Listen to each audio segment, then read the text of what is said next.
bonjour tout le monde. Salut. Alors, je m'entends en double. Du coup, comme un idiot, j'ai fait ce que j'ai dit qu'il fallait pas faire. Donc le son fonctionne. Je vais pas vous poser la question. Je me suis entendu. Donc le son fonctionne.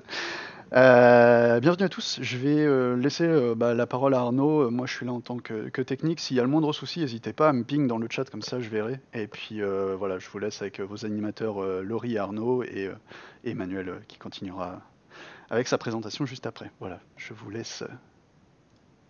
Merci, bienvenue à tous.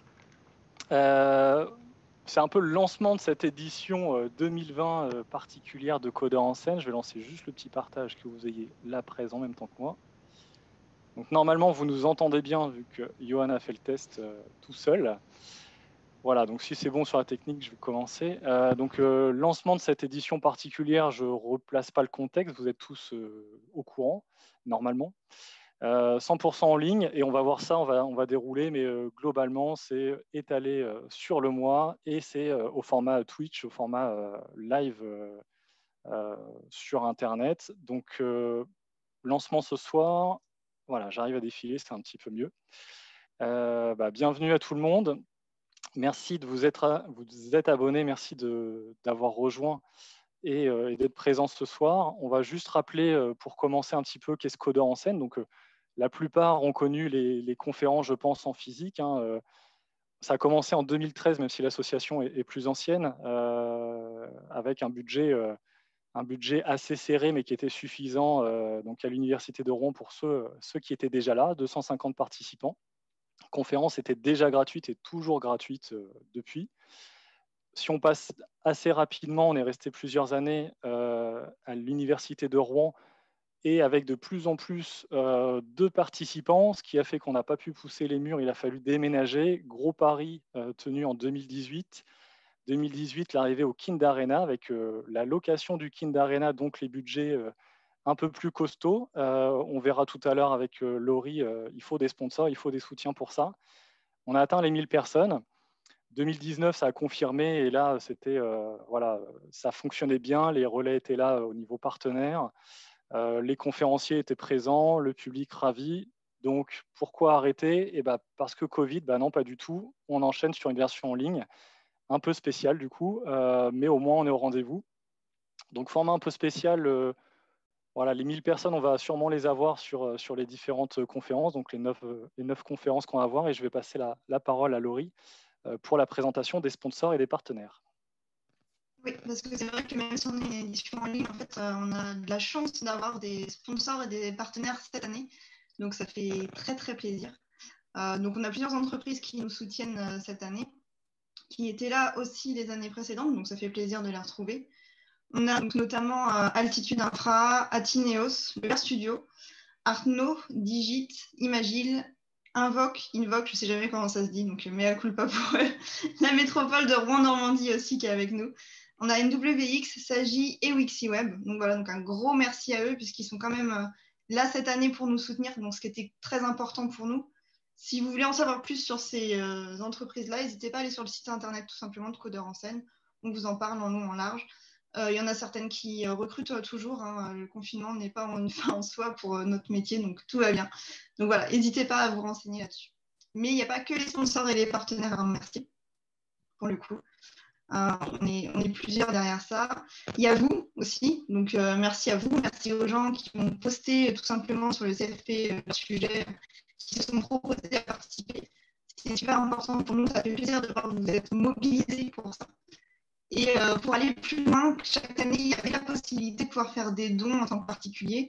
Et là, vous pouvez, grâce à Helloasso, faire des dons. Donc, n'hésitez pas aussi si vous voulez le faire. Alors, forcément, pour cette année, vous allez vous dire que c'est limité. Évidemment, il y a un petit peu moins de moyens pour nous, de notre côté, à mettre en œuvre. Par contre, pour l'année prochaine, on a bien l'intention de revenir au Kind Arena et de faire une grosse édition pour rattraper cette édition en ligne où il va manquer le contact humain. Donc, voilà, l'année prochaine, ça va être quelque chose de beau, donc n'hésitez pas si le cœur y est. Merci aussi à tous les organisateurs. Qui dit version en ligne, c'est une organisation totalement différente. Donc là, voilà, il y a Johan qui s'est beaucoup investi, notamment sur toute la partie technique et tout. Et sans lui, on n'en serait pas sorti, croyez-moi. Donc un gros merci à lui. Mais merci à toute l'équipe, toutes les photos sont affichées. Voilà.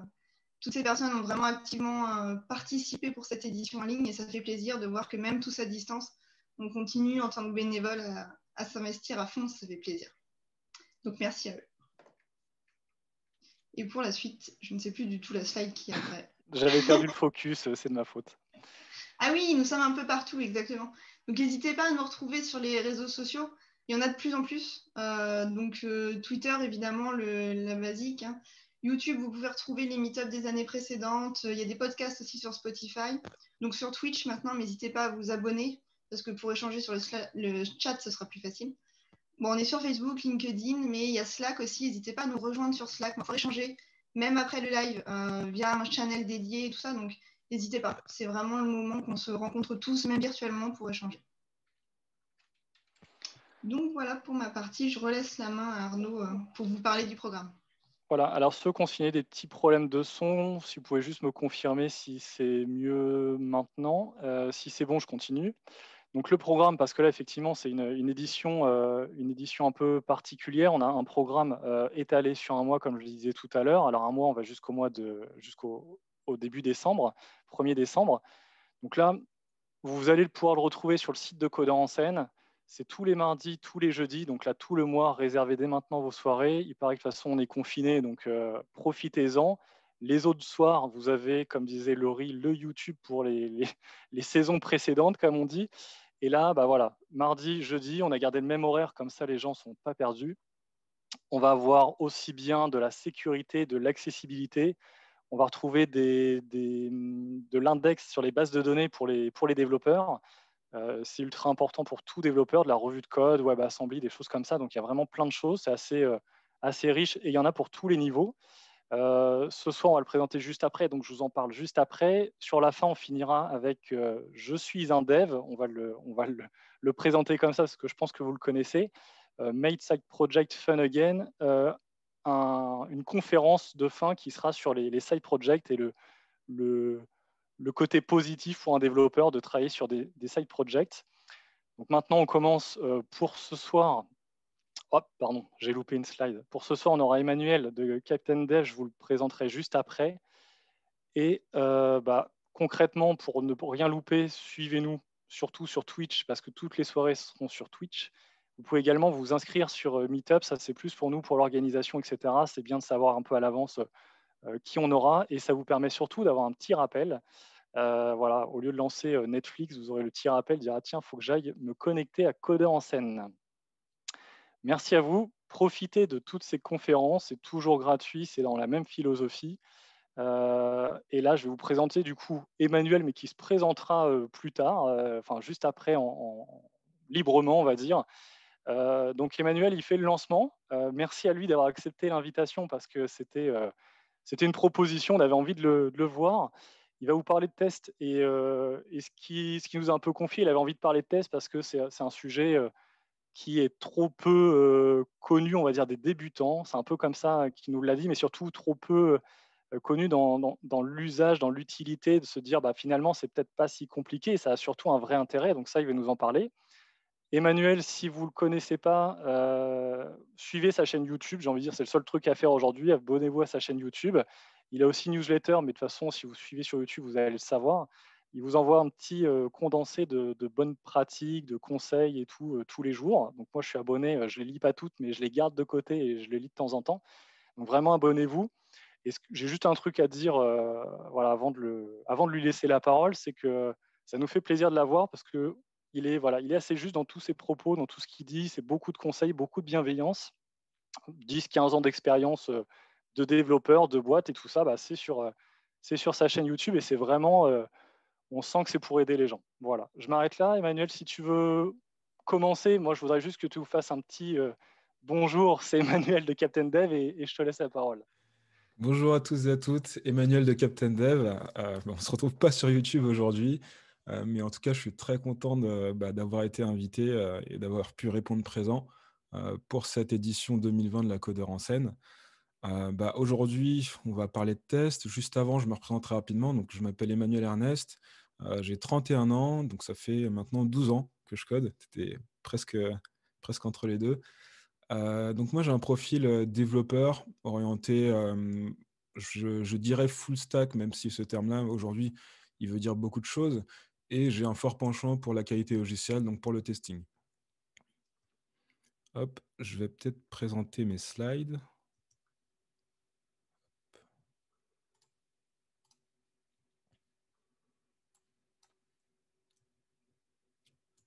C'est bon côté... Ah, attends.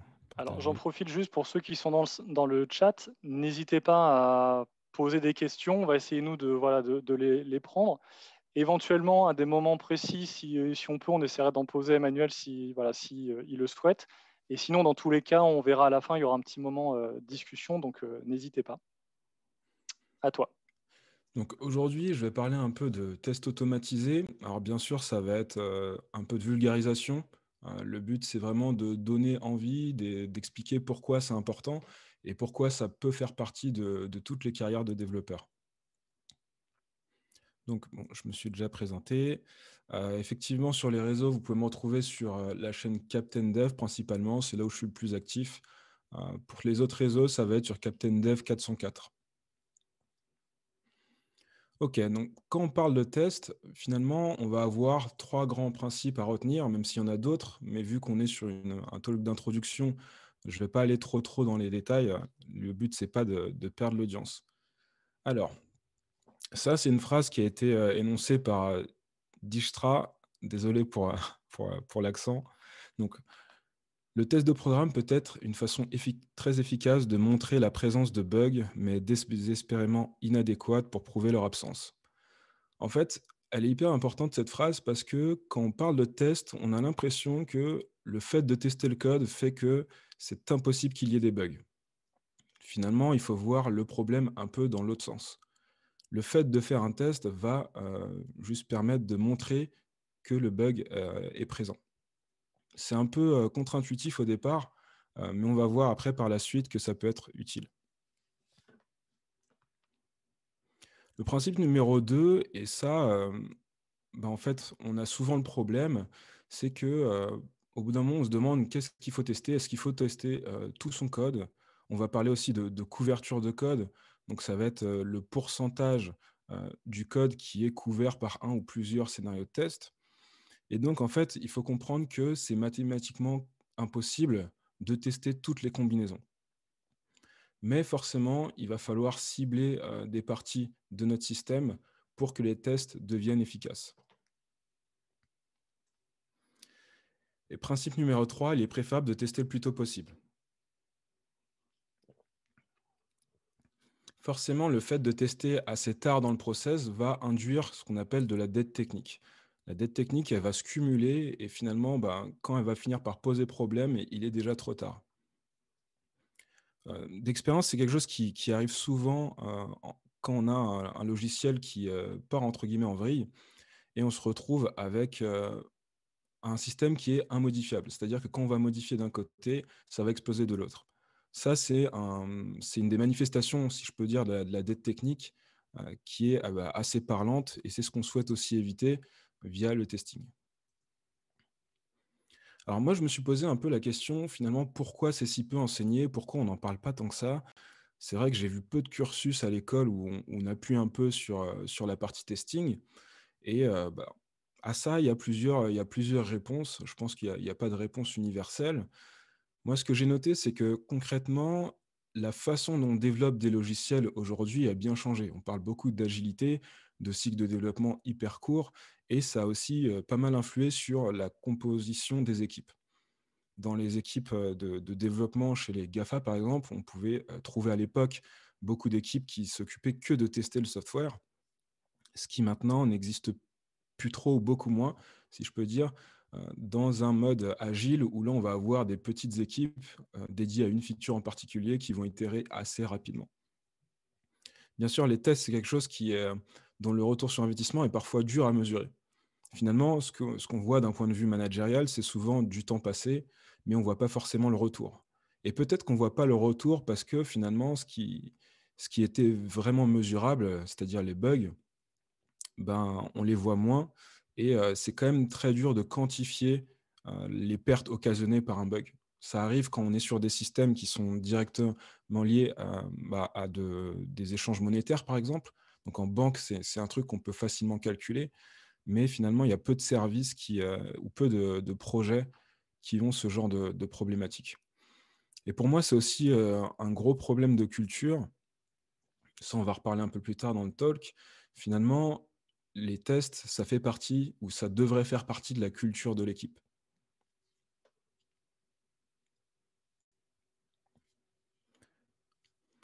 Donc, pourquoi c'est important et pourquoi c'est utile? Quand on est dans un contexte agile où on va venir déployer, par exemple, tous les jours, ça arrive, hein, en continuous delivery, on peut se permettre de déployer tous les jours. Toute la couverture de test va permettre d'agir comme un filet de sécurité. Alors attention, ce n'est pas 100% fiable, il n'y a pas de risque zéro, mais il y a beaucoup de scénarios qu'on peut mettre, qu'on peut garder au vert avec des tests automatisés. Et on va voir qu'il y a différents types de tests. On ne va pas tous les citer parce qu'il y en a énormément. Donc finalement, quand on parle d'agilité et de continuous delivery ou de continuous integration, le test devient hyper important parce que ça permet d'automatiser un process qu'on devrait faire à la main si on voulait le faire, si on voulait déployer régulièrement. Moi, j'estime que les tests, aujourd'hui, c'est la responsabilité du développeur. C'est-à-dire que de la même manière que tu vas déployer ton code, il va falloir que tu produises les tests adéquats qui permettent de valider l'absence de bugs.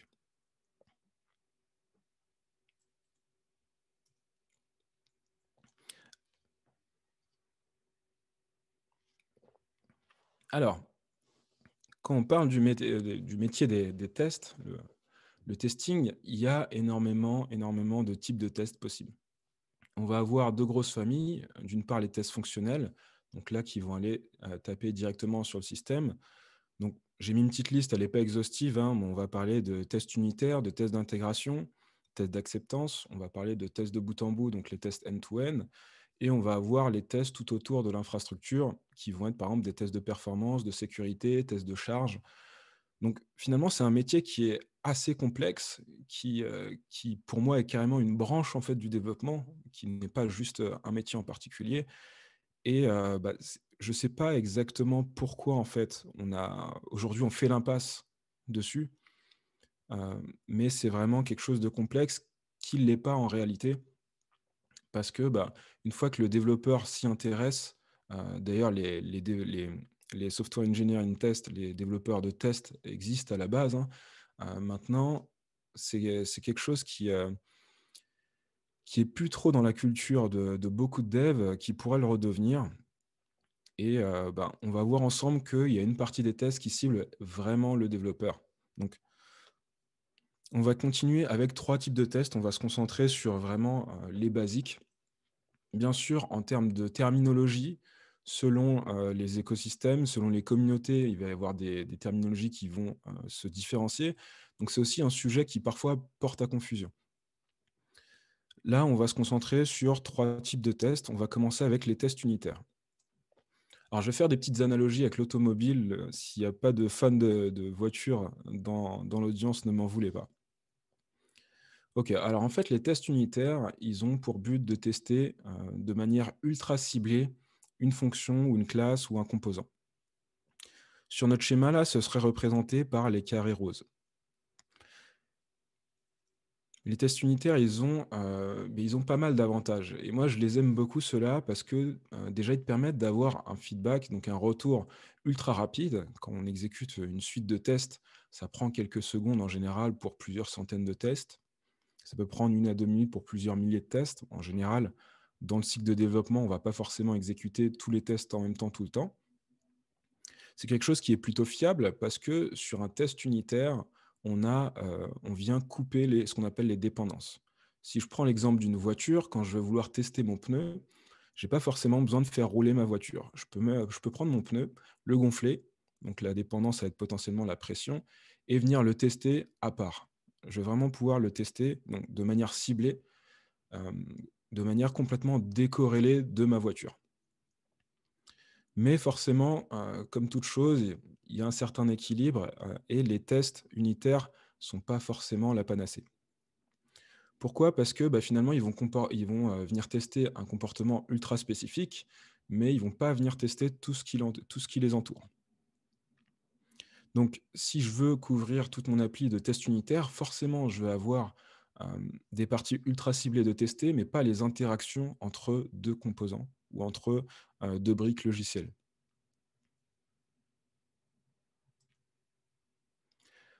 On va ensuite parler de tests d'intégration. Donc, les tests d'intégration, eux, ont un scope un peu plus large que les tests unitaires, même parfois beaucoup plus large. Et leur but, ça va être de tester l'interaction entre deux composants bien distincts. Donc là, sur le schéma, c'est représenté par les pointillés violets. Donc ça, c'est un schéma d'architecture assez simpliste. On a un contrôleur qui appelle une API externe. Et là, en fait, ce test-là va venir à la fois tester le contrôleur, l'API externe ou le service externe et l'intégration entre eux deux, comment ils communiquent entre eux. Donc ça apporte pas mal de flexibilité et finalement, le test d'intégration, c'est aussi une question de perspective. Si je reprends le même schéma, là, on vient plutôt tester une couche de données avec une base de données. Donc là, tu l'as peut-être deviné, si je dois exécuter ces tests d'intégration, potentiellement, je vais devoir configurer une base de données qui est disponible pour les tests. Bien sûr, ça ne va pas être la base qu'on utilise en production. Ça peut être une base soit d'intégration ou une base de pré-production. Ça va dépendre des cultures d'équipe. Et c'est quelque chose qui est assez intéressant parce qu'on peut cibler bien plus largement des comportements métiers, des besoins fonctionnels. On peut cibler une zone bien plus large de notre système. Alors forcément, il y a aussi des petits points négatifs qui sont que c'est beaucoup moins rapide que des tests unitaires, parce que si je veux faire tourner par exemple des tests d'intégration sur mon poste, je vais avoir besoin d'une base de données qui tourne. Et en plus de ça, on peut dépendre d'autres systèmes qui sont plus ou moins fiables. Si on appelle une API externe, le test d'intégration, forcément, il va être dépendant de cette API. Si l'API ne fonctionne pas pendant l'exécution des tests, le test ne va pas passer. Donc, ce qu'il faut comprendre, pour reprendre l'analogie avec la voiture, c'est que si je veux tester à la fois mon train roulant et mes roues, je vais devoir monter mes roues sur la voiture et je vais devoir vérifier qu'en tournant le volant, mes roues tournent bien et que je prends la bonne trajectoire. Est-ce que pour l'instant, il y a des questions ?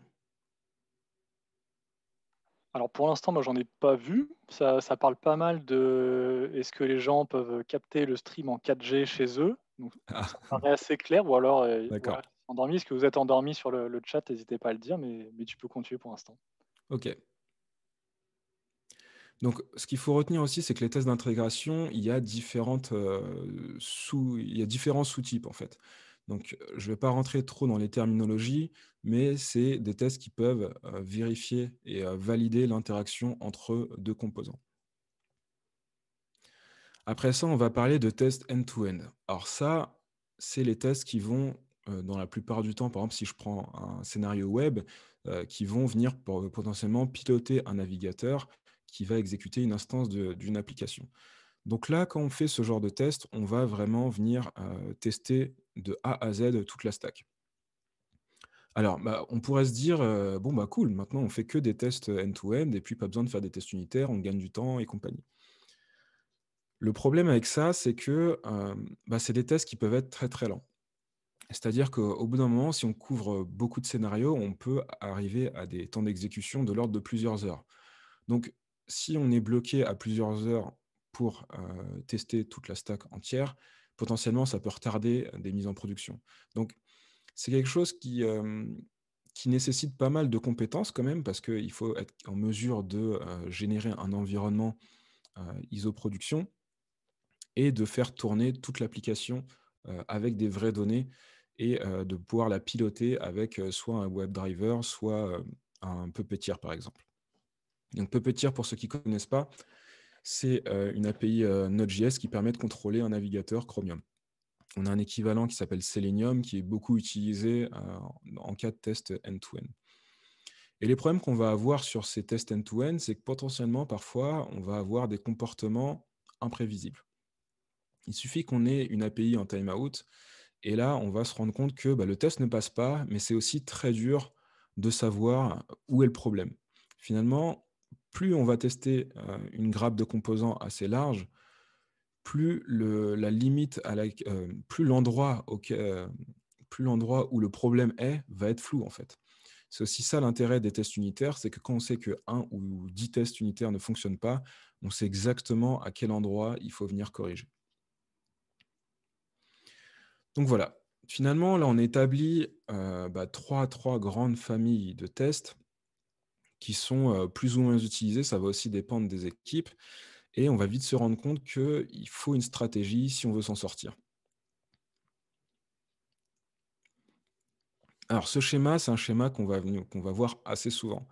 Donc il représente un peu ce que j'expliquais à l'instant sur les 3 grandes familles de tests, donc vraiment orientées pour les développeurs, les tests unitaires, les service tests, donc c'est l'équivalent des tests d'intégration, et les UI tests pour les tests de bout en bout.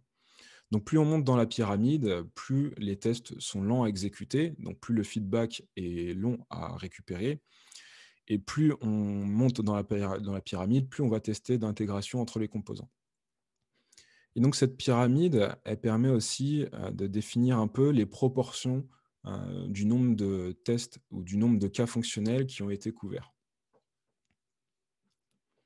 Alors, concrètement, cette pyramide-là, elle n'est pas gravée dans le marbre en fait. C'est une pyramide qui permet vraiment d'établir une stratégie, donc avec des tests unitaires en bas, les tests d'intégration au milieu et les tests automatisés tout en haut de la pyramide. Et bien sûr, quelques tests manuels qu'on appelle des tests d'exploration. C'est par exemple quand, une fois que la prod a été déployée, vous allez aller vous connecter sur le serveur de production et vérifier que tout fonctionne bien. C'est des petits tests additionnels manuels qu'on fait en général juste après un déploiement. Et le problème, si on ne fait pas attention à tout ça, c'est qu'on risque de se retrouver un peu en mode ice cream. Donc là, en fait, on a une pyramide qui est complètement inversée. Et ça, c'est un problème dans beaucoup d'équipes parce qu'on pense parfois à tort que les tests end-to-end ont plus de valeur et du coup, il faut en faire un maximum. Donc, pour ne pas se retrouver dans ce genre de situation, parce que dans ce genre de situation, en fait, on va avoir beaucoup trop de tests de bout en bout qui vont ralentir tout le process de développement et on va finir par faire des tests manuels à la place parce qu'on se rend compte que c'est plus rapide potentiellement que l'exécution des tests automatisés. Donc en termes de stratégie, on va retrouver la proportion 70-20-10.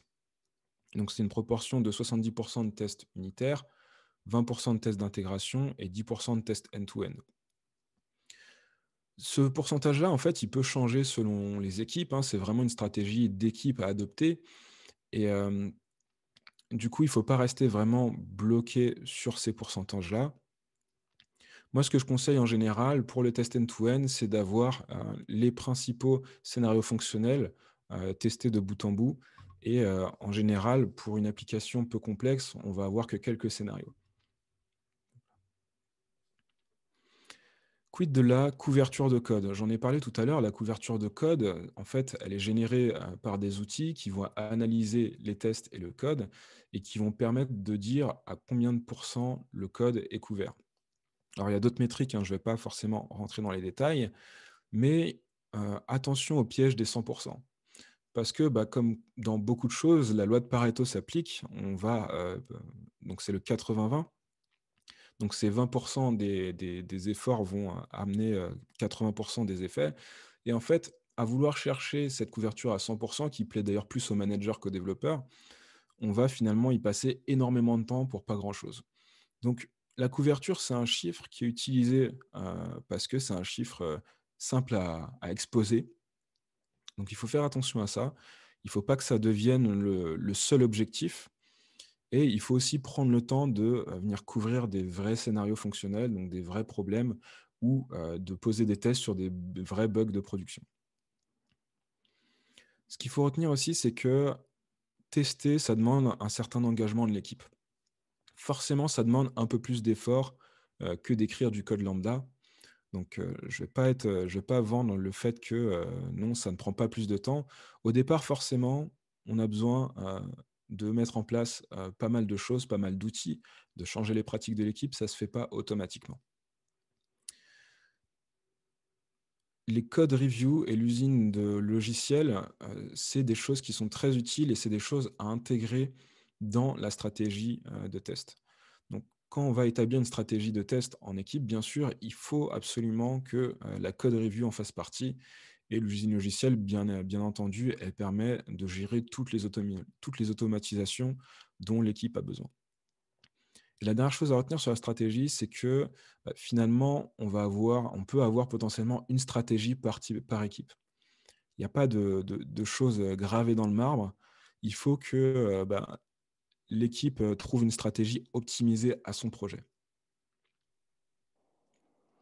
Alors, si tu veux, on a des petites questions, si tu veux en prendre quelques-unes avant de passer Oui. aux outils. Comme tu veux. Donc, il y en a une sur, alors plus de bien comprendre la différence entre les tests unitaires et tests d'intégration, et tu peux peut-être répondre en même temps, je pense, à la deuxième. Oui. C'est les tests d'intégration, OK, tu as pris l'exemple d'une base de données, d'une API. Est-ce que ça veut dire que les équipes doivent fournir des API de tests? Ou comment tu peux composer quand tu as justement des données comme ça, on va dire un peu volatiles, des API, des bases de données? Je crois que c'était un peu la question qui était derrière. Et après, je pense que la question suivante va être répondue dans ta slide. Donc, Oui. voilà, je te Alors, laisse. effectivement, en termes de données pour les API, externes, potentiellement, bah, ça va dépendre de la topologie, en fait, du projet et de l'équipe, en face. Si elle peut fournir une API de test, ça peut être intéressant. Moi, je considère qu'il vaut mieux tester avec des données toujours au plus proche de la réalité. Donc oui, en soi, si on peut avoir une API de test, c'est préférable. Bien sûr, avec des données ISO production, c'est toujours mieux et hem et hem et puis, bah, du coup, c'est tout, En quoi. fait, l'autre question qu'elle avait, c'était quelqu'un qui reprenait, qui disait, moi, je suis débutant. Oui, Sur un test d'intégration, sur un test unitaire, je vois pas bien la différence. OK, voilà. Si tu peux juste d'accord. préciser avec un exemple, peut-être, ça peut passer. Alors, je vais prendre un exemple tout simple. Admettons que je suis en train de développer une fonction qui n'a, bah, aucune dépendance. Donc, je peux prendre un exemple, potentiellement en JavaScript. Pardon, j'avais désactivé le micro. Ah, ça marche. Comme tu veux, non, mais peut-être un exemple de qu'est-ce qu'un composant, peut-être, je pense que c'est ça. Oui, Alors, moi, un point que je vois souvent sur plutôt des débutants, c'est de se dire, OK, je veux bien tester, mais quand tu as un code spaghetti, en fait, c'est juste pas possible. ouais, Voilà. Et peut-être que des gens sont à ce niveau-là de se dire un composant dans une, je sais pas, je veux faire un blog, qu'est-ce qu'un composant quand je suis en train de développer un blog, voilà, peut-être un truc dans le genre. Et du coup, d'accord. qu'est-ce qu'un test d'intégration? Si tu peux y répondre comme ça OK. ou autrement, comme tu veux. D'accord. Alors, si je prends par exemple l'exemple du blog, on va avoir un DAO pour Data Access Object qui va se charger de récupérer de la donnée dans la base de données. Donc potentiellement, ça peut être un DAO qui va récupérer le post. Et ça, je peux le tester de manière unitaire en venant tester vraiment le fonctionnement du DAO. Peut-être que c'est un composant qui va venir trier les données ou qui va prendre en paramètre un ordre de tri. Et pour tester un composant, de manière unitaire qui dépend d'une base de données, je vais devoir lui donner, une fausse base de données parce que là, en fait, on est vraiment en train de tester le DAO en lui-même. Donc tout ce qui dépend, ou tout ce dont le DAO dépend, c'est à moi de lui fournir. Ça, c'est ce qu'on peut, appeler par exemple les stubs. Donc c'est une terminologie. Donc en fait, quand on teste de manière unitaire, c'est aussi pour ça que c'est rapide. Tout ce dont mon composant a besoin, donc en composant d'un point de vue purement code, ça peut être juste une seule classe ou ça peut être une fonction. Tout ce dont ma classe ou ma fonction a besoin, je vais devoir lui fournir. Et pour ça, on va avoir des librairies qui permettent de remplacer au moment de l'exécution des tests une base de données, par exemple. Et si je prends ce même exemple dans le cas d'un test d'intégration avec une base de données, effectivement, je vais devoir configurer mon test avec les infos de connexion à une base de données pour que pendant l'exécution de mon test, j'ai vraiment l'appel vers la base de données qui est envoyé. Donc en termes de test unitaire, effectivement, quand on commence sur du code spaghetti, ça peut être assez compliqué. Alors, il y a des méthodes, d'ailleurs, il y a un livre de Michael Feather qui s'appelle Refactoring with Legacy Code, qui explique comment venir casser toutes les dépendances de notre code, notamment avec de l'injection de dépendances pour ceux qui font des langages un peu plus orientés objets. Et en fait, le but, ça va être de découper les dépendances, de venir donner les dépendances à notre système sous test, qui est dans ce cas précis un DAO, pour qu'il puisse s'exécuter de manière totalement isolée.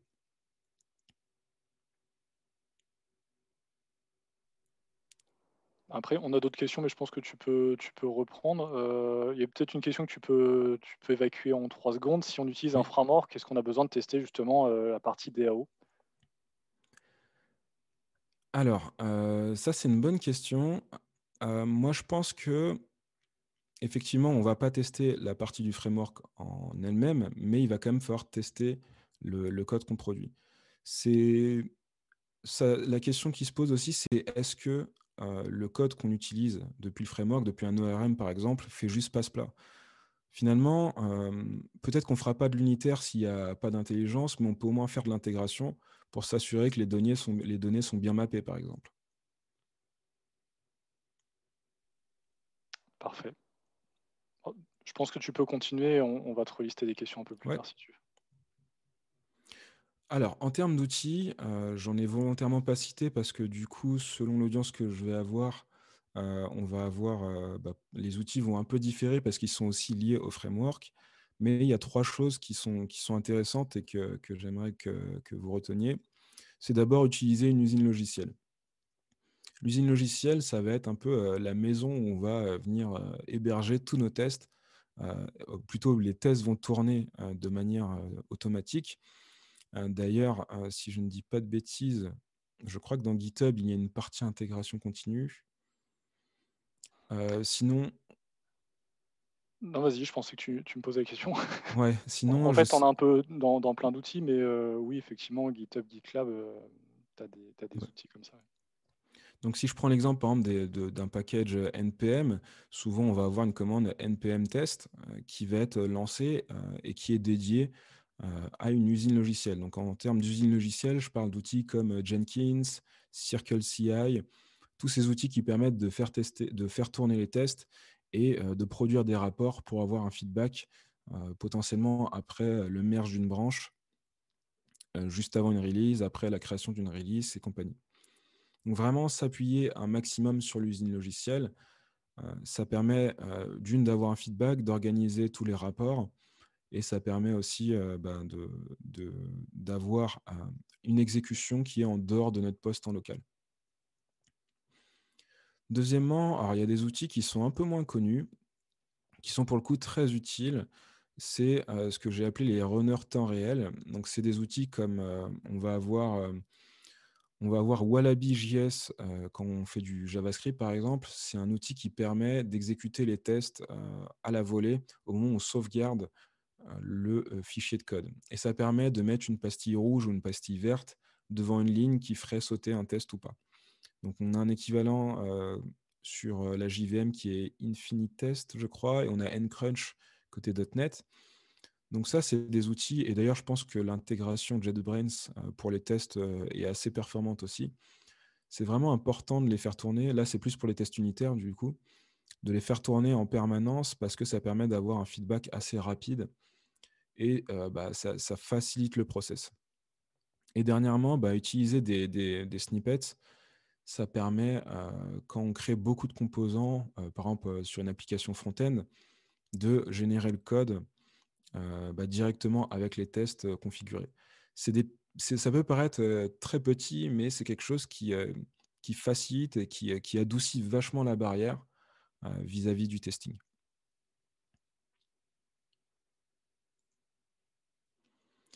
Ok, je ne peux pas parler des tests sans parler de TDD. Alors, souvent on se pose la question, est-ce que le TDD est obligatoire? Est-ce qu'il faut absolument faire du TDD? Et alors, pour moi, la réponse est oui, quand tu peux. Dès que tu peux. Juste avant, je vais revenir pour redéfinir un peu ce qu'est TDD dans les grandes lignes. Alors, c'est un process de développement qui consiste en 3 phases bien distinctes. Donc, la première, c'est de venir écrire un test sur un nouveau comportement qu'on souhaite ajouter à notre application. Et bien sûr, dans un premier temps, ce test ne va pas fonctionner parce que on n'a pas le code adéquat en fait. On a une application qui, qui fonctionne, on vient rajouter un test sur un scénario qui n'existe pas encore dans le code, forcément le test ne passera pas. La deuxième étape, ça va être de faire en sorte que le test passe au vert. Donc là, on va devoir rajouter le code minimum pour faire en sorte que le test passe. Donc, dans cette phase-là, on va venir coder et on a déjà notre filet de sécurité qui est mis en place. Et ensuite, une fois que le test passe, on peut se permettre de refactorer notre code, potentiellement de faire des modifications dans le design de notre code. Et tout ça est assisté par les tests parce qu'en fait, on vient de déclarer un nouveau scénario. Et le test qui reste au vert nous assure qu'on n'occasionne pas de nouveaux bugs avec, du moins sur ce scénario-là, avec ce nouveau code. Et en fait, c'est un process qui va vraiment être exécuté totalement en boucle, de manière ultra itérative. Moi, j'ai même tendance à faire un commit par nouveau test. Et c'est quelque chose qui va apporter certains avantages et parfois quelques inconvénients. Donc forcément, ça nécessite un peu de pratique. On ne va pas se mentir, c'est quelque chose il faut apprendre à le faire. Il faut passer un peu de temps au début. Et c'est quelque chose qui peut être compliqué si le projet n'est pas déjà configuré pour accueillir des tests.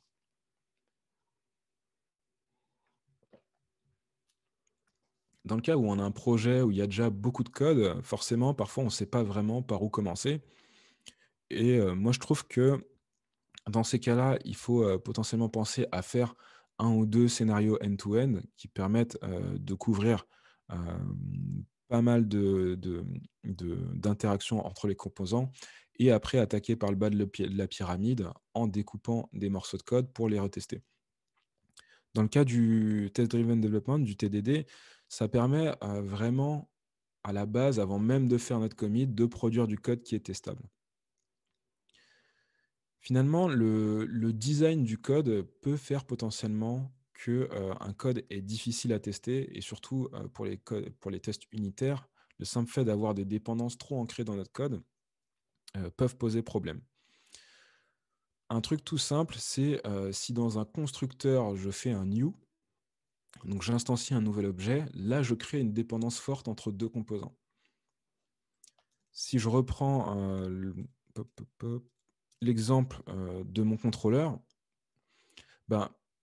si j'utilise mon DAO dans mon contrôleur et que dans le constructeur de mon contrôleur, je fais un new DAO, je vais avoir une dépendance forte qui fait que de manière unitaire, je ne pourrais pas forcément le tester parce que je n'ai pas accès au DAO. C'est pour ça qu'on va privilégier, par exemple, l'injection de dépendance en injectant une instance de DAO dans mon contrôleur ou vice-versa. J'ai peut-être pris dans le mauvais sens.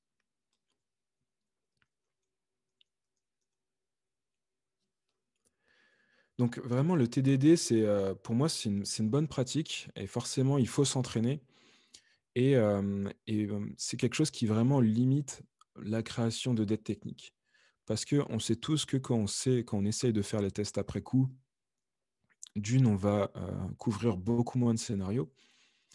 De deux, on va potentiellement produire du code qui apporte de la dette technique. Alors attention, ça ne veut pas dire non plus qu'en TDD, c'est impossible d'avoir de la dette technique.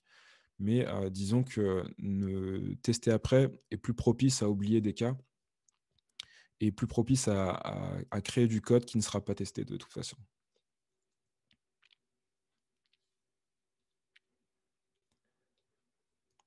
Alors, je vais passer aux objections qu'on entend assez souvent dans l'industrie. C'est vrai que, d'une manière, parfois, on peut croire que tester son code, ça fait doubler la charge de travail. Ce qui n'est pas le cas dans les faits, dans la majorité des cas. Forcément, ça va aussi dépendre du moment auquel on se met à tester. Si on teste tout dès le départ, forcément, on va y passer beaucoup moins de temps. Et souvent, ces excuses-là, je trouve que c'est principalement pour des personnes qui, en fait, n'ont simplement pas envie de le faire. Après, on a toujours l'excuse effectivement du budget, mais si on veut comparer des chiffres, il faut aussi comparer ce qui est comparable. Et c'est vraiment aussi très dur d'estimer combien de temps combien de temps fait perdre la correction d'un bug vis-à-vis du TDD qui aurait pu potentiellement empêcher l'apparition de ce bug. Moi, mon retour sur l'expérience par rapport à ces objections, c'est que tester son code, ça permet de créer des systèmes beaucoup plus stables, beaucoup plus robustes. Il y a une expérience développeur qui est bien plus sereine. Donc, quand on a un produit bien testé qui part en production, oui, ça arrive quand même qu'il y ait des bugs. On l'a bien vu en tout début de talk. Mais c'est quelque chose qui peut partir bien plus sereinement. Ça peut même parfois occasionner quelques excès de confiance. Moi, pour tout avouer, ça m'est arrivé parfois de compter trop sur mes tests automatisés et de pas forcément faire de tests manuels. Alors, c'est pas du tout une bonne pratique, c'est aussi un excès de confiance qu'il faut mitiger. Mais vraiment, tester son code, ça permet d'avoir du code bien plus propre. En général, ça conduit quand même à un design architectural qui est bien plus stable et qui occasionne moins de bugs. Il y a beaucoup de bugs qui peuvent être évités simplement en designant bien son code. Et ça, on s'en rend compte dans des projets où potentiellement on va faire moins de tests, ou parfois ça arrive en tant que consultant qu'on soit amené à intervenir sur des projets où il n'y a pas du tout de tests. Et ça se voit aussi dans la façon de coder d'un développeur, s'il a une expérience en test ou pas.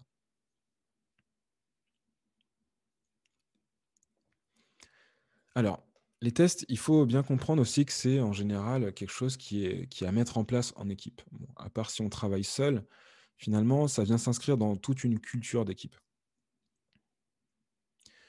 Et pour mettre en place cette culture, il y a pas mal d'outils, il y a pas mal de méthodes.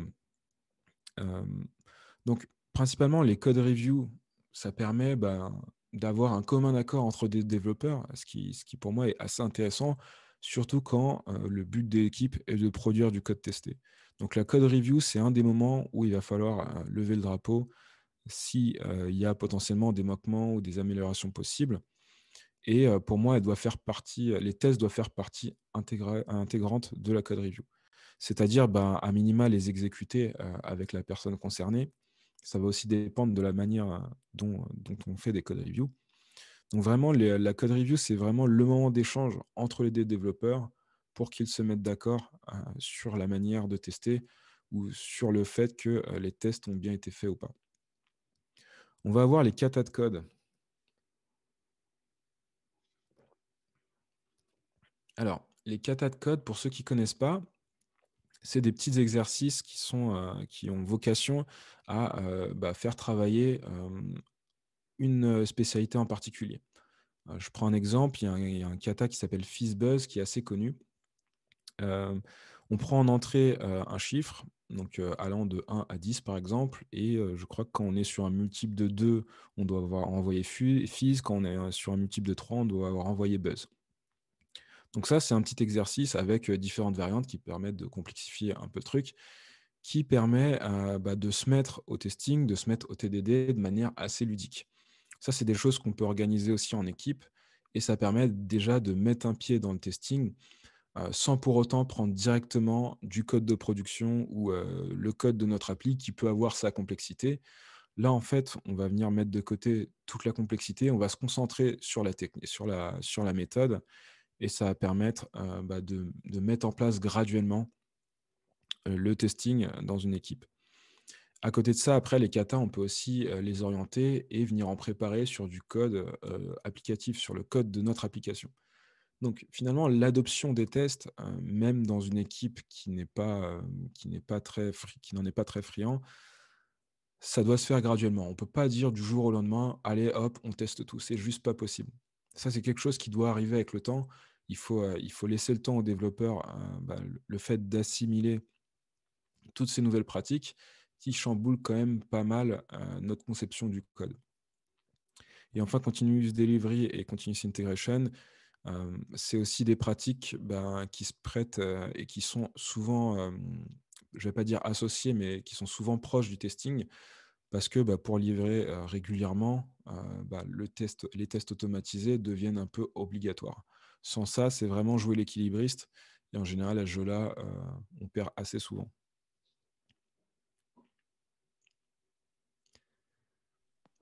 Et ça tombe bien, on en a plein. Déjà, on peut te remercier pour tous ces slides et on pourra le refaire après. C'était assez clair, une présentation. Il n'y a pas trop de questions. Alors, il y a des points qui n'ont finalement pas été évoqués. Donc, du coup, peut-être que tu peux les évoquer si Ouais. tu veux. Il y a beaucoup de questions. Alors, je vais faire un package d'un truc. Ça a parlé un peu de BDD. Ça a parlé un peu de spécification. Alors, tu peux prendre la question dans le sens que tu veux. Alors, Ouais. est-ce qu'il faut absolument des specs quand on veut tester avant de coder? Ou au contraire, cas inverse, quand on est dans une entreprise où on n'arrive pas à avoir des specs, est-ce que c'est quand même une bonne pratique d'écrire des tests Mm. alors qu'on va peut-être nous demander 3 fois de changer le truc et en fait on aura perdu énormément de temps à coder. Donc je pense qu'il y a tout un truc là-dessus et on peut aussi rajouter la question d'inclure plus fortement le métier en Mhm. début de projet pour justement Avec le avoir moins BDD. de... Voilà. Donc d'ailleurs, j'ai pas défini, mais vas-y, je te laisse. Alors, pour ce qui est des spécifications, c'est toujours préférable d'en avoir parce que finalement, alors j'en ai pas parlé parce que j'ai pas du tout abordé la technique, mais quand on va venir écrire des tests, premièrement, il faut que le nom des tests soit assez parlant. Et en général, le nom des tests va décrire un comportement qu'on peut plus ou moins rattacher à un comportement fonctionnel. Donc oui, les specs sont importantes. Si on n'a pas de spécifications détaillées, à minima des user stories avec des critères d'acceptance. Donc en fait, les critères d'acceptance, c'est le scénario qui fait que le comportement qu'on veut développer fonctionne. Je reprends mon exemple de voiture. En tant qu'utilisateur, si je mets le contact, le moteur démarre. C'est assez vulgarisé, mais c'est hyper important parce que il faut faire attention au vocabulaire métier. D'ailleurs, je pense qu'on va en parler un peu après avec le BDD. Et c'est assez important de retrouver les notions métiers dans le code.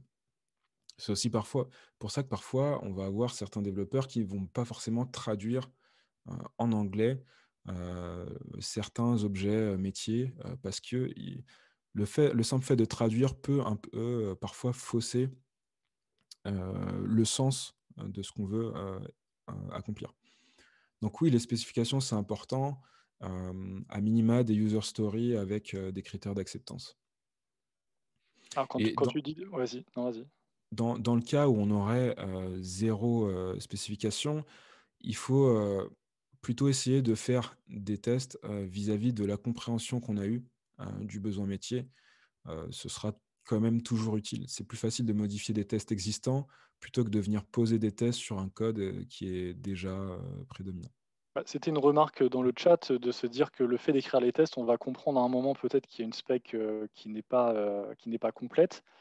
Alors quand on parle de spec, c'est pour ceux qui n'ont pas forcément l'habitude du vocabulaire, parce qu'on a aussi des étudiants, donc je vais essayer de détailler un petit peu, mais c'est le fait de définir ce qu'il y a à faire, parce que vous avez un logiciel à coder, vous avez une situation de départ, une situation d'arrivée où on doit créer quelque chose de la valeur, un comportement. Donc tout à l'heure, on parlait de TDD, le fait de décrire des tests pour mettre en défaut son code. Est-ce que tu peux définir un peu BDD justement pour que ceux qui puissent comprendre ceux qui n'ont pas l'habitude? Ouais. Alors le BDD pour Behavior Driven Development, alors je crois que c'est un terme qui a été introduit par Dan North. Je pense qu'on pourra mettre dans le chat le nom ou l'orthographe. Alors en fait, c'est une pratique qui permet d'écrire les scénarios de test dans un langage compréhensible en anglais avec le métier. Donc ça, c'est assez intéressant parce que finalement, la personne qui est en charge de la description du besoin personnel, alors selon les projets, ça peut être un product owner, ça peut être un business analyst, les termes vont varier selon les organisations. Cette personne-là va s'asseoir avec un développeur et va venir écrire des tests qui sont compréhensibles par n'importe qui en fait. On va avoir une syntaxe qu'on appelle le Gherkin, donc qui commence toujours par des mots-clés given, when, then. Donc given, on va venir donner un état de départ. When, ça va être un événement. Et le then, ça va être le résultat de cet événement. Et on peut enchaîner en fait des given when then, end, pour rajouter des cas d'usage, par exemple. Et en fait, ces scénarios-là, donc qui sont potentiellement des critères d'acceptance, vont être écrits en anglais et on va avoir un outil qui va permettre de les lier à l'exécution de tests. Donc, derrière chaque scénario, on va pouvoir écrire des tests.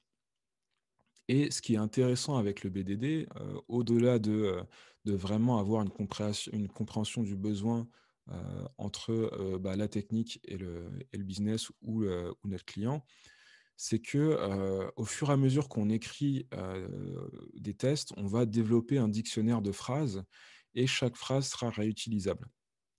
Donc on peut après mettre des paramètres dans ces phrases-là et ça permet en fait d'augmenter la rapidité d'écriture des tests au fur et à mesure qu'on vient fournir notre dictionnaire.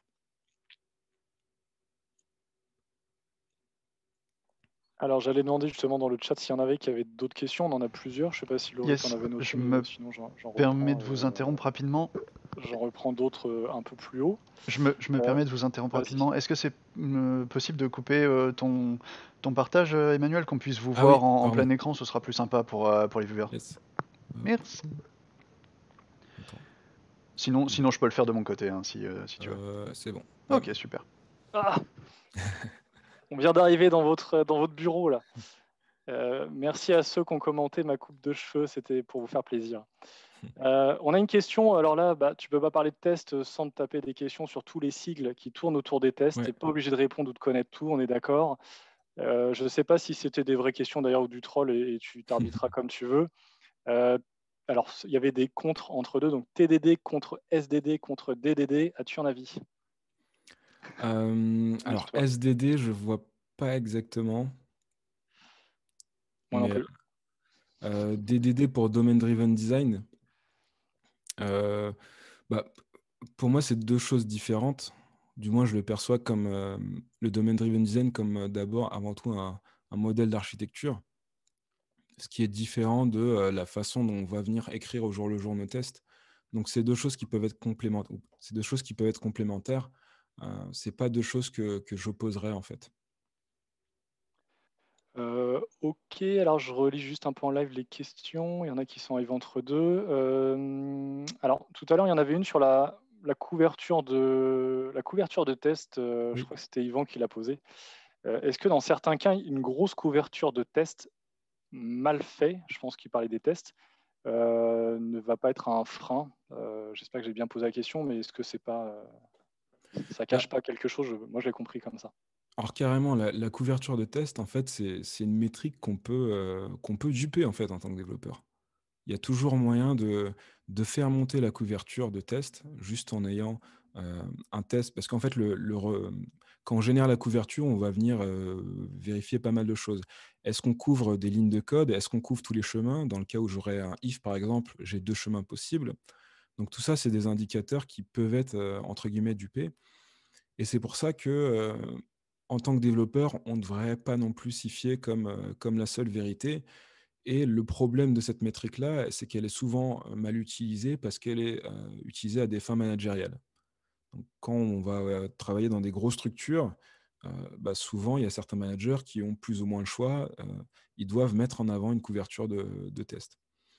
Donc, effectivement, moi, je préfère bosser sur un projet où on est à 60%, mais on va venir vraiment cibler des cas fonctionnels vraiment importants, plutôt que d'être à 100% avec une bonne partie de tests potentiellement inutiles ou de tests incomplets, mais qui passent quand même au vert d'un point de vue couverture. Après, dans ce que tu dis, il y a peut-être aussi un lien à faire avec ce que tu disais sur le TDD, c'est que Mm. si tu as écrit des tests avant, tu as les cas à tester, les cas à faire, tu essayes de faire échouer, et dans ce cas-là, une mauvaise couverture de code, mais appliquée à des bons scénarios, c'est peut-être plus utile. Et Exactement. effectivement, ce que tu dis là, c'est de faire de la quantité. Alors, pour ceux qui ne voient pas forcément la couverture de code, dans vos logiciels de code, vous allez avoir une représentation des endroits où le curseur, entre guillemets, est passé, a testé, Mm. a renvoyé un résultat positif. C'est pas pour autant que c'est passé au bon endroit, mais que c'est pas pour autant qu'il n'y a pas un cas qui va échouer. Donc faire de la quantité va te poser potentiellement problème dans ce que tu dis. Après, on avait une question qui revient assez souvent quand même sur les jeux de données.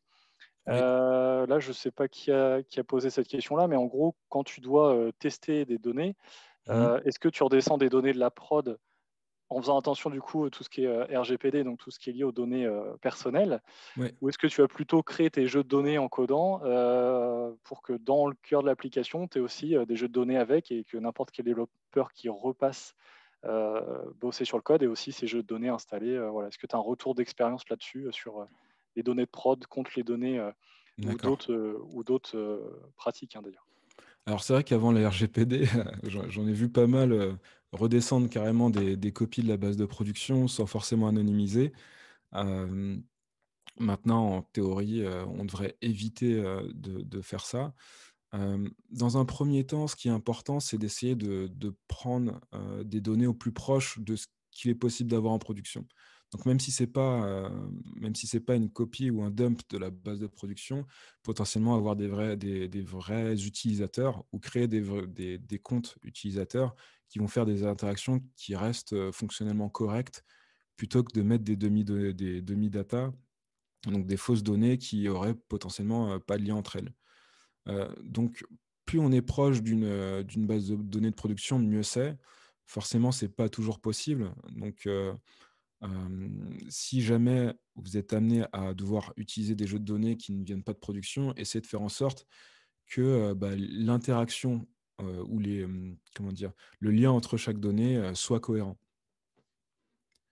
Et pour ce qui est de l'anonymisation, c'est quand même un sujet parfois qui peut être un peu compliqué parce qu'il faut garder aussi une cohérence entre les données. Il ne suffit pas juste de remplacer tous les noms, prénoms. Euh, Après, quoique, je ne sais pas si d'un point de vue RGPD, ça suffit, mais il faut quand même garder une cohérence dans les données, en fait. Je pense que la réponse est claire. De toute façon, n'hésitez pas dans le chat à poser d'autres questions, à rebondir s'il y a une précision.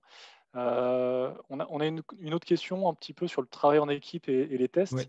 Est-ce que c'est mieux, alors je vais la reformuler peut-être autrement, si ce n'est pas la bonne, n'hésitez pas à reprendre, mais est-ce que dans les tests, c'est mieux que ce soit le développeur qui fasse ses tests, qui les exécute et qui code, Mhm. ou est-ce que c'est mieux justement de croiser les choses? Alors peut-être croiser en je fais les tests et quelqu'un d'autre code, avec un petit battle, comme tu disais tout à l'heure, un petit concours, même si c'est pas ce cas-là que tu avais pris, mais pourquoi pas? Ou alors, au contraire, est-ce que c'est un autre dev qui doit exécuter les tests? Alors là, Mhm. pour le coup, c'est comme c'est automatique finalement, il y a peut-être moins d'intérêt, mais la question sur la cible plus sur est-ce que tu dois coder les tests pour d'autres ou est-ce que c'est plutôt garder la rapidité de se dire je code, je fais mes tests et au moins je suis dedans et j'y vais. Alors moi, je suis plutôt fervent je code et je fais mes propres tests. Parce que pour moi, c'est la responsabilité du développeur et je pense qu'il faut une cohésion d'équipe énorme pour accepter de toujours faire les tests des autres. Donc d'expérience, ça peut forcément, ça peut mal se passer, je ne veux pas dire forcément. Après, c'est vrai que pour la code review, si on a une bonne usine, si on a une usine qui peut encaisser tous les runs de test de tous les branches ou tous les commits, il n'y a pas de souci, il n'y a pas forcément besoin de les exécuter, mais il faut au moins aller vérifier qu'ils fonctionnent. Par contre, c'est vrai que le pair programming est assez intéressant et il permet aussi d'améliorer un peu la culture d'équipe, surtout vis-à-vis du testing. Donc ça peut être aussi une solution de potentiellement faire du TDD en pair programming avec le premier développeur qui écrit le test, le deuxième développeur qui écrit le code, le premier développeur qui refactor et ainsi de suite en changeant les rôles. Ça, c'est quelque chose qui est vachement intéressant parce que ça fait pas seulement avancer deux personnes, ça pose vraiment un consensus. En général, quand on fait du pair programming et qu'on commit, c'est que quelque part on est d'accord tous les deux, ou sinon il y a débat et puis on peut demander l'avis à un tel, un tel. Donc c'est quelque chose d'assez intéressant et ça peut être perçu comme une perte de temps et parfois c'est dur à expliquer à certains managers que voilà, c'est pas parce qu'on travaille à deux sur la même feature qu'on va forcément avancer deux fois moins vite. Et parfois, ce qui peut en ressortir peut être bien plus bénéfique que sur le moyen terme pour l'équipe. C'était très clair. Alors, c'est pas une question, c'est plutôt as-tu des ressources? Ça croise trois choses qui ont été demandées. Oui. Déjà, des endroits où on peut trouver des conseils pour des débutants ou comment s'entraîner, et cetera, pour coder. Et au-delà de ça, Maxime, qui se cache sous le pseudo que je ne Mhm. citerai pas de marque, demande s'il y a des livres que tu conseilles pour débuter avec les tests automatisés. Apparemment, plusieurs sont preneurs Ouais. de ça, des livres et des ressources si tu as ça. Alors, en livre, on a Coding Dojo de Emily Bash. Je vais peut-être le mettre en. Tu veux que je te mette le lien ou dans le chat où on retrouvera. Si quelqu'un peut le chercher, le mettre comme ça, tu peux tranquillement répondre à la question. Ok.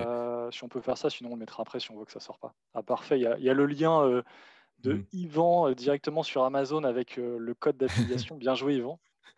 Donc ouais, Coding Dojo en fait de Emily Bash, il est hyper intéressant. Alors, il y a pas de technique à proprement dit, mais c'est vraiment tous les énoncés des petits exercices dont je parlais tout à l'heure, qui permettent de mettre un pied dans le TDD de manière complètement isolée du code de production avec tout le stress que ça implique. Donc ça, c'est vraiment une bonne ressource. Elle explique aussi comment organiser ces dojos-là en équipe et comment, par exemple, débloquer les objections ou les problèmes d'organisation. Donc ça, c'est une bonne ressource non technique. Et puis après, en termes de bouquins, alors il y a The Art of Unit Testing de Roy Overshore, je crois.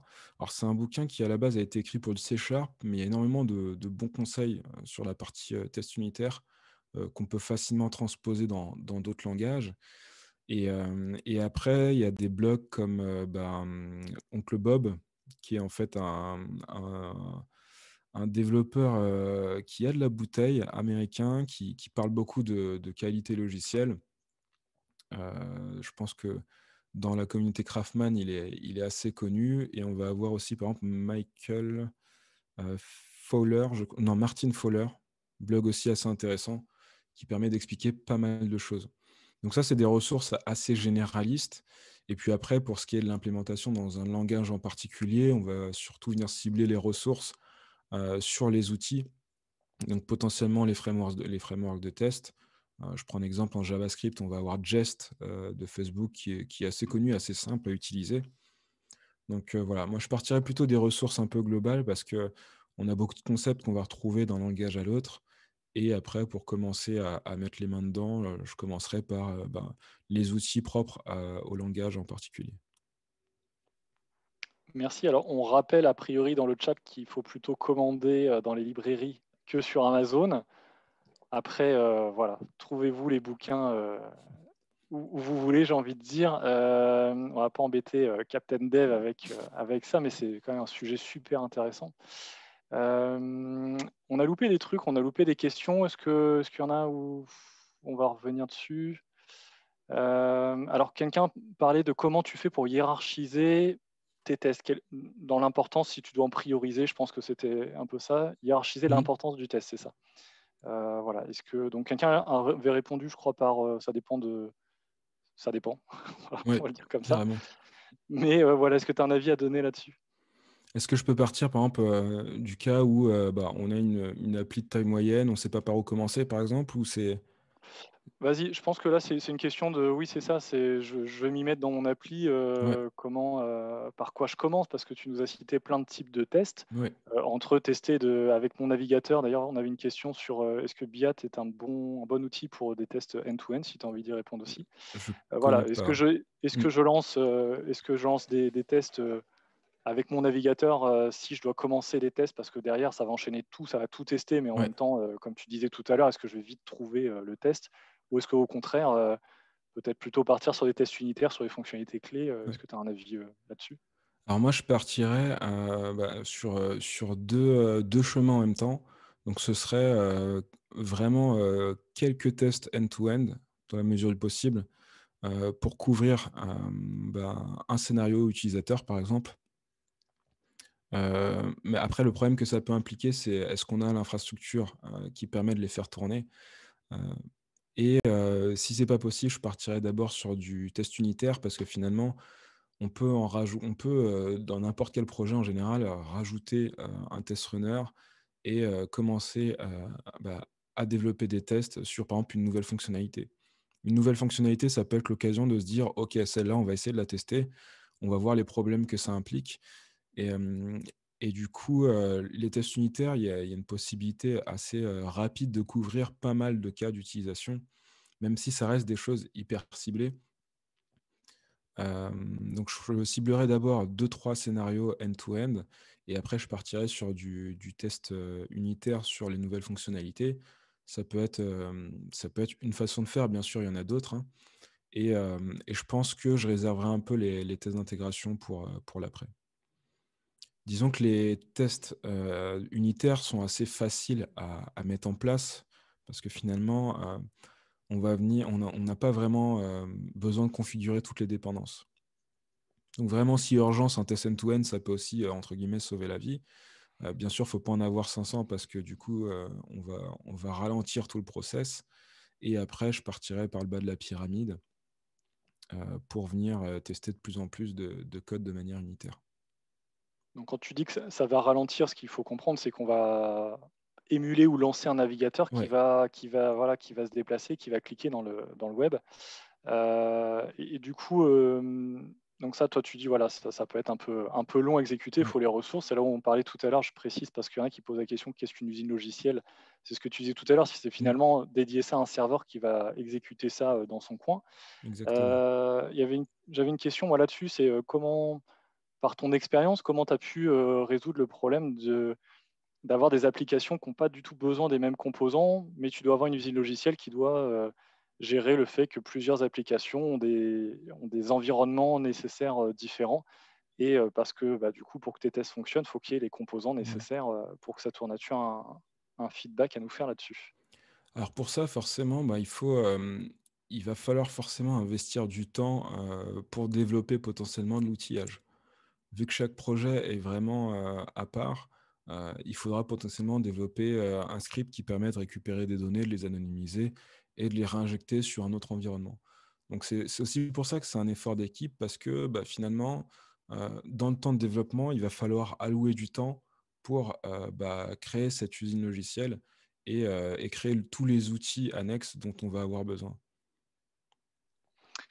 On a plusieurs questions sur les outils. Donc après, tu connais pas, tu nous diras. On en avait une tout à l'heure, elle est un peu loin, mais je vais remonter. Sur les API, est-ce que tu as déjà expérimenté le fait d'utiliser, par exemple, Postman pour en Mhm. même temps tester une API et rédiger la documentation? Si je me rappelle bien de la question, c'était quelque chose comme ça, voire Mhm. l'intégrer dans une usine logicielle. Donc, est-ce que tu as déjà Alors, essayé ça? alors moi, j'ai utilisé Swagger.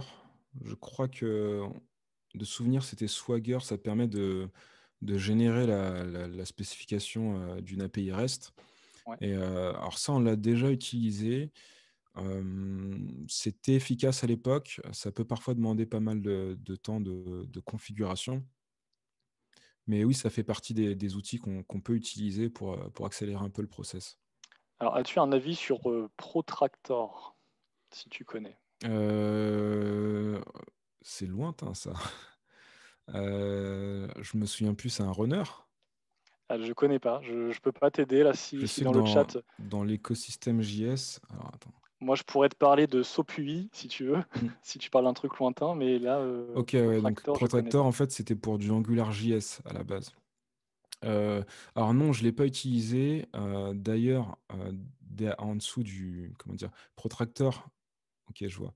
Protractor, ça utilise un outil qui s'appelle Selenium, qui est assez connu dans l'automatisation de test end-to-end, qui est ce qu'on appelle en fait un WebDriver. C'est un composant qui est chargé de piloter un navigateur. Donc, Protractor, moi, je ne l'ai pas utilisé en tant que tel. Par contre, j'ai beaucoup utilisé Selenium, qui est en fait qui tourne en dessous de Protractor. Et, euh, et les problèmes qu'on avait à l'époque avec Selenium, c'était que parfois on avait des comportements qui étaient inconsistants.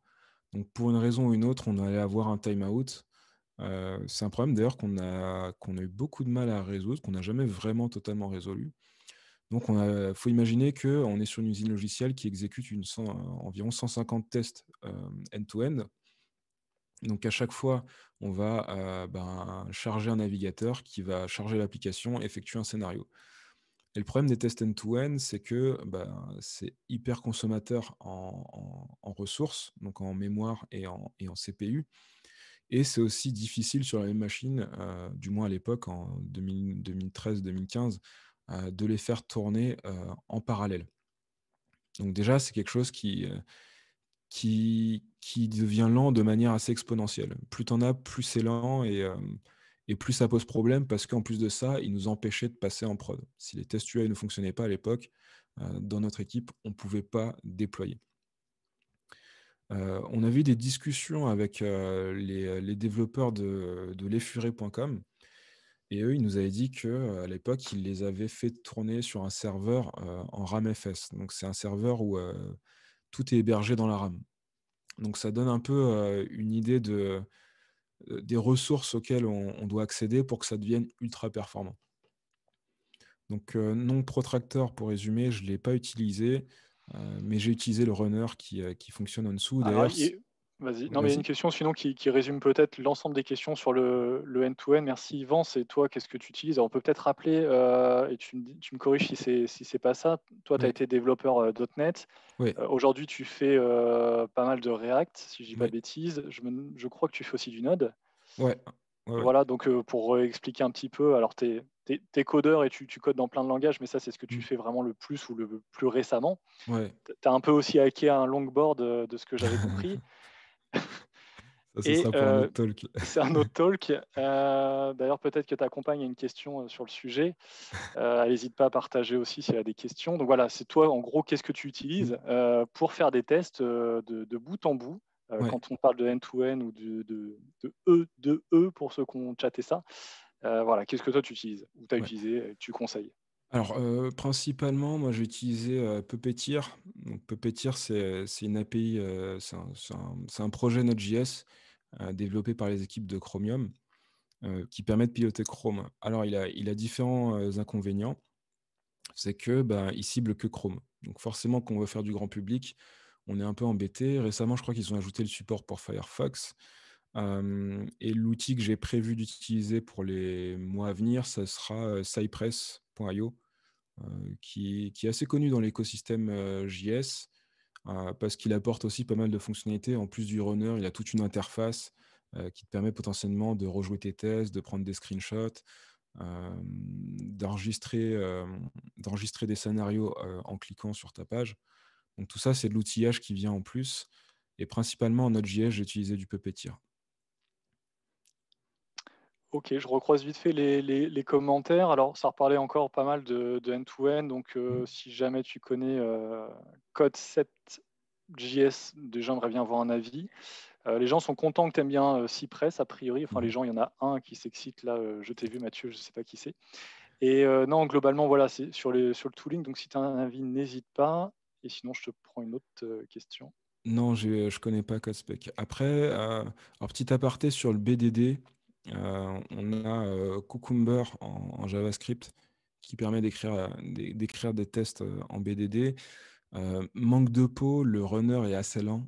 Donc, je ne sais pas si c'est des bugs qui ont été fixés, mais ça empire de manière assez drastique au fur et à Alors, mesure qu'on écrit des tests. justement, il y a une question autour de ça. Enfin, il y a une remarque et une question, si je ne dis pas de bêtises. Donc, la remarque, c'est voilà, si on commence à écrire des tests end-to-end, de trop en écrire, il y a un danger, c'est les pipelines qui mettent beaucoup de temps à s'exécuter. Et une autre remarque, enfin plutôt du coup une question, est-ce que tu les lances à chaque push ou est-ce que tu réserves ça à un autre moment? Non, très bonne question d'ailleurs. Et pour moi, plus les tests sont longs, moins on va se permettre de les exécuter à chaque sauvegarde ou à chaque commit. Alors, je m'explique. Pour ce qui est des tests end-to-end, nous, ce qu'on faisait, c'est qu'on avait ce qu'on appelle des builds nightly qui vont tourner en fait la nuit et qui vont se déclencher, par exemple, à minuit ou 4 heures du matin. Parce que avec la masse de tests qu'on avait, on pouvait facilement arriver à 1h30, 2 heures et 3 heures si potentiellement il y avait un problème sur la machine. Sachant que c'est quelque chose qui consomme beaucoup et qui demande un feedback assez long, en fait, il faut s'assurer de les lancer en avance pour avoir le feedback au moment voulu. Donc, ça pose moins de problème avec les tests d'intégration. Mais pour ce qui est des tests end-to-end, en général, ouais, on va les lancer en local quand on en développe sur notre poste et après, c'est des builds qui vont tourner soit, au merge d'une branche ou soit automatiquement la nuit. Je suis là, j'avais perdu le push to talk. Alors, on a une question qui sort vraiment des questions plus techniques, donc je vais la poser plus largement possible. Euh, En fait, sur la gestion de projet, sur la relation client, sur l'estimation des tâches, je pense derrière les devis aussi, ou en tout cas le fait voilà, de faire passer la pilule du temps des tests. Moi, je pense que c'est plutôt comme ça la question. Voilà, est-ce que tu as des conseils? Comment gérer ça avec l'équipe, avec le client? Voilà, comment bien l'expliquer au client aussi, c'est la question. Ça, c'est une question, c'est vrai, qui peut être compliquée. Moi, je pense que, il faut l'expliquer comme une partie intégrante, en fait, du métier et faire comprendre aux clients que, ben, c'est un peu jouer l'équilibriste de commander, entre guillemets, «du code sans test», en fait. Donc, ça peut se traduire, dans la manière dont on va potentiellement facturer les bugs. Ça va dépendre aussi du type de projet. Encore une fois, le testing, n'empêche pas, à 100 d'avoir des bugs, mais en général, on a un code plus robuste. Donc pour moi, il y a d'abord un travail d'éducation vis-à-vis du client, parce que forcément, si on arrive en lui disant: «Bon, ben, avec les tests, c'est 100 et sans les tests, c'est 40», heu, on lui donne pas, en fait, on lui donne pas vraiment de raison, de supporter ça, en fait. Oui, en fait, ce que tu dis, c'est vous les professionnels, le client n'a pas à choisir avec ou sans. Alors, on Exactement. caricature en disant ça dépend des projets. Moi, je pense aussi que dans certains cas, peut-être que ça peut être trop de tests et trop de Oui, qualité peut aussi emmener un projet à l'échec. Nous, on a déjà vu des petites startups changer totalement du jour au lendemain. Quand je dis ouais, petite startup, ça va être budget 20-30 000 euros, je ne parle pas de millions. Et de se dire que s'ils ont mal spécifié, il faut qu'ils puissent changer vite. Et si tu es parti à trop de qualité, peut-être que tu auras du mal mmh, à vite changer. Mais par contre, ce que tu dis là, et ça, je pense, c'est important pour les jeunes en entreprise et même les moins jeunes, c'est le conseil, c'est le côté où vous êtes professionnel, que ce soit un client ou en interne, il y a un rôle de conseil mmh. et ça, ce que tu dis, ça fait partie du métier en fait. Toi, tu le vois comme ça. Ouais, je le vois vraiment comme ça et il faut pas aussi, avoir peur d'adapter la stratégie de test, bah, en fonction, du besoin, des deadlines. On sait tous que tout le monde n'a pas un budget, quasi illimité à la Google. Ça, c'est voilà, la réalité du marché, c'est pas du tout ça. Donc il faut pas hésiter aussi à potentiellement adapter, la stratégie avec, potentiellement un peu moins de temps passé sur les tests unitaires, couvrir quelques tests en end-to-end ou plus de tests d'intégration. C'est vraiment quelque chose, qu'il faut, ben, mitiger en fonction de ses expériences passées et et forcément, si on le prévoit à l'avance, déjà, ça ira toujours mieux que, ben, arriver à un moment critique du projet, on essaye de mettre des tests parce qu'on se rend compte que ça va plus. Bah, c'est ce qui est dit un peu dans le chat, hein. Il y en a qui confirment en disant effectivement, on dissocie pas les deux, c'est la fonctionnalité, c'est les tests plus la fonctionnalité. J'ai loupé un peu vos questions, là, ça a pas mal spammé, ou alors c'est moi qui n'ai pas réussi à faire deux trucs en même temps. Qu'est-ce que j'en ai vu plein passer, mais je crois que vous répondez entre vous. Alors déjà, tout à l'heure, j'ai oublié de te le dire, mais il y a eu une flopée de merci, donc tu peux prendre ça pour des Ah, applaudissements déjà quand tu as fini ta presse. C'est là où il faut rappeler qu'il faut mmh. qu'ils s'abonnent à ta chaîne, Ouais, c'est important. Captain Euh, Dev, CAPTAIN espace DEV. Voilà, tu beau être en featured sur YouTube assez souvent en ce moment, je sais pas, ou alors j'ai un truc dans mon téléphone qui fait que ça me Ouais, présente toujours ta photo, mais j'arrête pas de te voir. Alors l'autre jour, j'ai quand même, petite anecdote, le temps que vous posiez une question éventuellement. J'ai testé quand même sur le téléphone de ma femme, je me suis dit: «Attends, c'est parce que je suis des trucs de dev», et ben non, en fait, non, non. ma femme avait également ta tête en page d'accueil de YouTube, donc En fait, voilà. j'ai été sélectionné pour une campagne marketing YouTube France, donc tout le monde l'a eu, tous ceux qui étaient sur la version française de YouTube l'ont eu, pendant 24 heures, je crois. Et bah, en tout cas, ça nous a fait plaisir. On s'est dit: «Bah, tiens, Ouais. alors, t'as combien d'abonnés, plus de 10 000, tu es à 12 000, un truc Ouais, comme là, ça? j'ai atteint les 12 000, ouais. Donc voilà, en fait, je pense que dans le code, c'est pas mal. En plus, ça fait quoi, un an que tu as lancé, Ouais, ça fait un peu plus d'un an et demi maintenant. Effectivement, pour la niche du code, moi je trouve ça plutôt cool. Je suis assez content. Euh, Après, bien sûr, ça reste un chiffre. Hein, c'est pas forcément totalement représentatif de l'audience qui me suit réellement au jour le jour, mais pour moi, c'est important parce que j'essaye d'apporter du contenu, surtout orienté pour les jeunes développeurs. Et bah, du coup, c'est important de pouvoir apporter de la valeur au plus grand nombre. Donc, si on me Bah, mettait 10 000 personnes devant moi, là, comme ça, je ne saurais pas quoi dire. Donc, Bah, là, tu en as eu, alors je ne sais pas combien au total, mais il y en a des milliers, voire des millions qui vont te revoir après parce que voilà, l'influence de Codeur en scène, tu vas voir, c'est génial. Non, blague à part, moi je confirme voilà, que ta chaîne, c'est de la qualité. Sur les contenus, de toute façon, les commentaires vont tous dans ce sens-là. Tu exprimes beaucoup d'expérience, donc en fait, finalement, tu fais gagner des années à plein de gens sur ce que tu as rencontré. Et comme Merci. je disais en intro, avec une justesse qui fait que bah, tu es modéré dans les propos, tu donnes les avantages, les inconvénients et ton vrai parcours.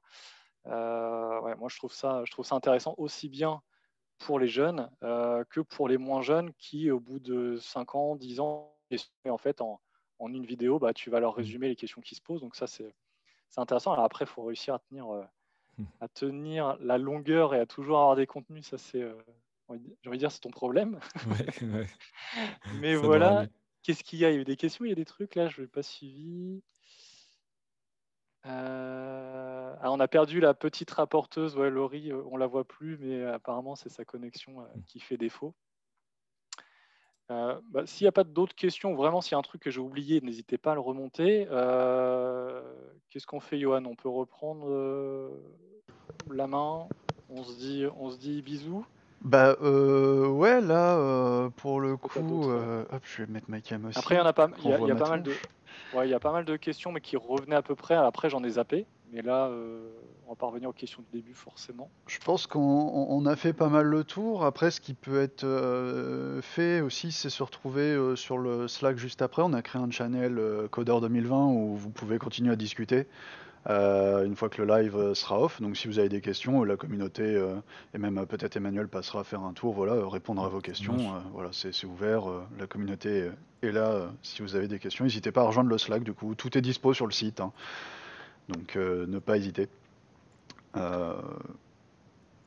Alors, Euh, quelqu'un demande un Discord. Un Discord, non, c'est pas encore d'actualité. On a déjà du mal à faire vivre le Slack. Alors, gérer Ah, deux plateformes. alors, je ne sais pas si on peut parler du Discord d'Emmanuel qui, pareil, il faut le faire vivre. Alors, je ne sais pas si on en parle ou pas, mais tu avais un Discord à un moment. Alors ouais, j'ai un Discord, c'est vrai il est un peu caché pour l'instant. Et en fait, je me rends compte que c'est quand même prenant de faire vivre une communauté. Donc pour l'instant, il est un peu dormant.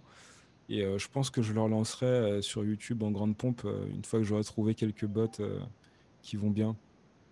Alors, je te confirme que faire vivre une communauté, je crois que je vais comprendre ce que c'est dans quelques temps. Et là, en tout cas, bah, il y a encore des merci pour toi. Ah, je crois qu'il y a encore une question. Il y a quelqu'un qui n'a pas Merci eu à sa tous et à réponse. On toutes. peut peut-être reprendre une Ouais, question. ouais, allez. Concernant les outils de test end-to-end, préconises-tu... Alors, je l'ai lu en live, ça se trouve, Ouais. c'est... Préconises-tu l'utilisation des modes headless, donc pour les navigateurs, Ouais. pour la résolution des tests? Gain de Alors, performance, manque de visibilité, quels sont les avantages, inconvénients? Je ne sais pas si j'ai été clair. Alors en fait, pour récapituler, le mode headless, ça permet de faire tourner le navigateur en mémoire, mais sans faire de rendu graphique à l'écran. Et bah, ça, c'est hyper important quand on fait tourner les tests dans une usine, parce que potentiellement, on est sur un serveur qui n'a pas de serveur graphique. Sous Linux, ça a un nom, le X11 ou un truc dans le genre, je ne sais plus. Et donc, oui, le headless est important et permet aussi d'accélérer l'exécution des tests. Et c'est quelque chose qui était assez compliqué à configurer il y a quelques années, qui est beaucoup plus simple à utiliser maintenant. Donc ouais, dans l'idée, je conseille le headless, euh, pas forcément en local, ou du moins pas sur toutes les exécutions, mais en usine, c'est assez utile. Ouais. Merci pour la réponse. Du coup, voilà, on aura une personne qui aura eu sa réponse avant de quitter. Laurie, qu'est-ce qu'on fait? On invite les gens à nous suivre sur Twitch. Ouais, Twitch, Twitter aussi, mais là surtout sur Slack pour continuer les échanges, ce serait plutôt cool. Et donc ça, c'est pour les suivants. Abonnez-vous sur Twitch, sur les meet-up, inscrivez-vous parce que là, donc ça va continuer. Jeudi, c'est Web Assembly avec Mads Graphique, je ne sais plus son pseudo, lequel il utilise en ce moment. C'est Mads, c'est son prénom, c'est Mathias du coup. Mathias. Voilà, donc jeudi, soyez au rendez-vous 21h. Tout de suite, apparemment, ça prolonge. Alors normalement, ça prolonge Camembert et Cidre. Il y en a qui s'en rappellent. Ça fait quand même longtemps, Camembert Cidre, qu'il n'y en a pas eu, mais là, apparemment, c'est Slack à la place. C'est Donc, ça. rendez-vous sur Slack. Est-ce qu'il y a un lien Slack? Est-ce que vous avez envoyé un truc que j'ai pas vu passer? Effectivement, on peut le mettre dans le chat, hein, mais vous Ouais. pouvez tout retrouver sur le site de Codeur Enseigne. Il y a tous les liens sociaux tout en bas à gauche. Et vous avez le lien Slack que je vais copier-coller là, si ça n'a pas déjà été fait. Bah voilà, ils vont être plus rapides. Donc n'hésitez pas à rejoindre le Slack. Et oui, donc il y a un channel, je le rappelle, Codeur 2020 qui a été créé, qui est public. Vous pouvez y accéder et continuer d'échanger sur la conférence de ce soir et celle à venir pour le coup. Merci infiniment, Emmanuel, d'avoir ouvert cette édition spéciale en ligne. Bon, c'était un événement spécial, mais en même temps, ça nous permet de tester un format. Voilà, je trouve ça intéressant personnellement de se dire qu'on peut aussi même peut-être prolonger ou peut-être, voilà, pourquoi pas les meet-ups suivants, même si on est en présentiel, les rediffuser. Enfin, je pense qu'il y aura des sujets autour de ça. En tout cas, tu as ouvert le bal. Merci de l'avoir fait et c'était inclusif en plus. C'était débutant, il y a eu des questions plus avancées, donc je pense que c'était pas mal. Bah, merci pour l'invitation. Voilà mon mot de la fin. Eh bien, je propose de terminer là-dessus. On vous souhaite une bonne soirée et puis on se dit à jeudi pour ceux qui seront là et n'hésitez pas à suivre toutes les conférences pendant le mois de novembre. Ciao Merci tout le à tous. monde. Ciao ciao. Salut.